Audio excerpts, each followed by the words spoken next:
As I continue to go through the Revelations, before 12, I got the present of the charts. And right here in Revelation 6, every time God speaks concerning what's going to take place in these later days,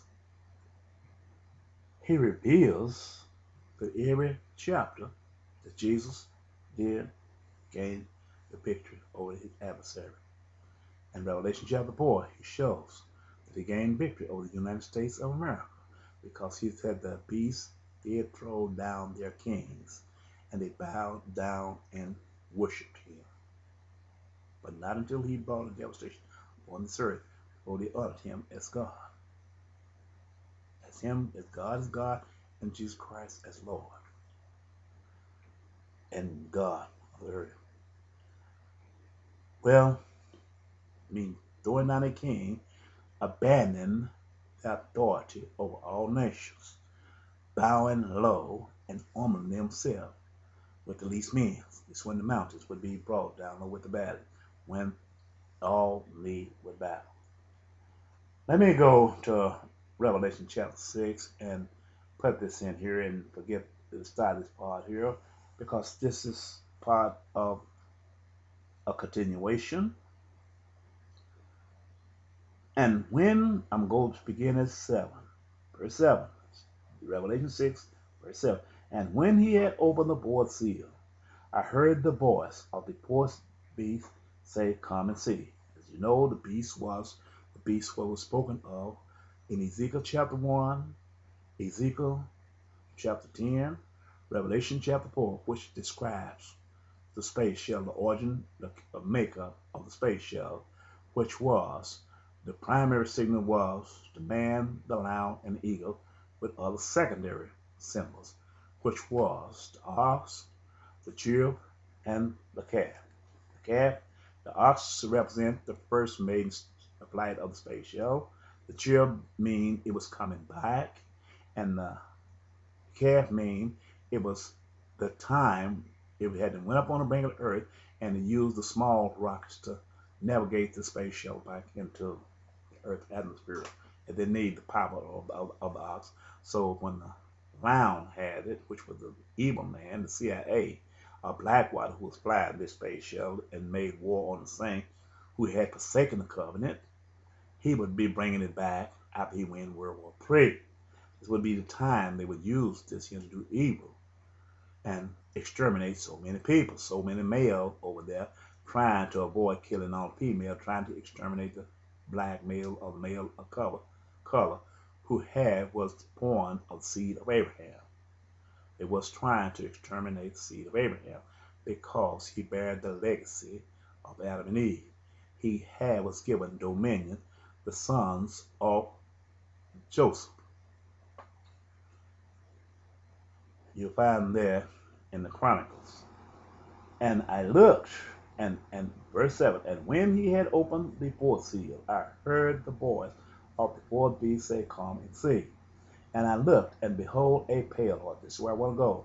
And his name that sat on him was Death, and hell followed with him, and power was given unto them over the fourth part of the earth, to kill with sword, and with hunger, and with death, and with the beasts of the earth. Beasts of the earth is the sinister mind people like Blackwater, the one who have forsaken the covenant of God. This is the Antichrist. These are the one that kills for money, whether you're guilty or not. Price of money, they'll kill because they serve not the God of God. And he will starve nations to death. All of these things they would do. They would cut off sanctions. Man, you can't buy and sell your goods if you're not belonging to a democratized system. In other words, what they're telling you, the only way that you could buy and sell your goods, the only way you could eat is you got to abandon God. You got to curse God. You got to do away with the law of Moses and take on and accept the law of democracy. Go in a voting system according to the law of democracy. And encoded in this place you under umbrella. If they send you out to kill your brother, you got to go out and kill your brother. If he sends you to kill your father, if your father is serving the law of Moses, you got to go out and kill your father once you be ordained and place your name and sign and become a part of this democratized system. That's the way it is. This is what he's imposing on those peoples over there in the Middle East, because this is the blaspheme against God. This is the part that you would hear in other parts of this doctrine as I come before you and present the true facts out of this book, not out of the Quran, nor out of the Book of the Mormon or the Da Vinci Code. These books is used as a distraction, to distract the mind. They're stones placed in the highway to cause you to dash your feet and stumble and fall into eternal destruction. And when he had opened the fifth seal, I saw under the altar the souls of them that were slain by the word of God and by the testimony which they held. And they cried with a loud voice, saying, How long, O Lord, holy and true, dost thou not judge and avenge our blood on them that dwell on the earth? Oh, talk about the United States of America. Voice of the saints. You can even find this in the Psalms. And they cried with a loud voice, saying, How long? I read that. Verse 11. And white robes were given unto every one of them.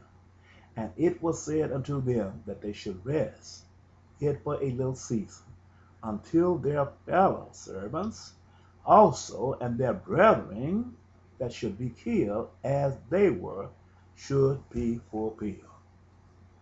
Saddam Hussein is out of his misery. He's waiting on the judgment of God. God will bless him for not taking on the law of democracy. I don't care what man says. I'm telling you what I read here and here. It doesn't matter. You can kill that flesh, but you couldn't kill a soul. He's sitting there waiting.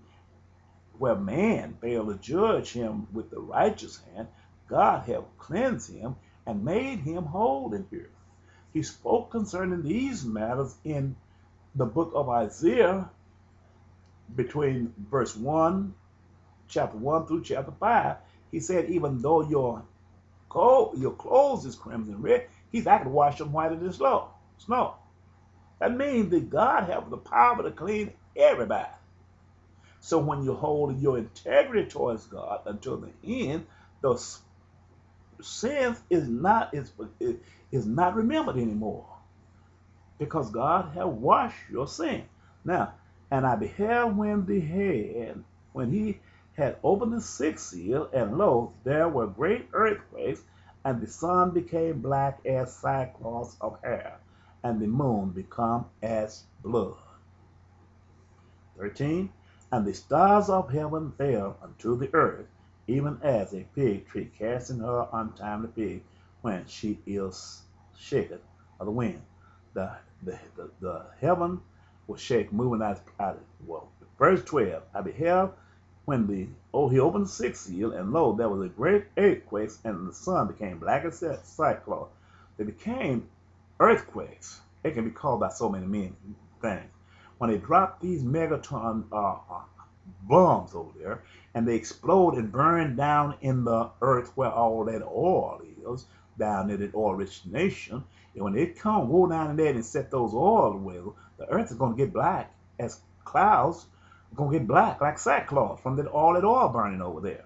And the stars is the children of Abraham. They're going to be a great fallout where they're going to fall down and die. It's just from all of the fallout caused by these nuclear weapons.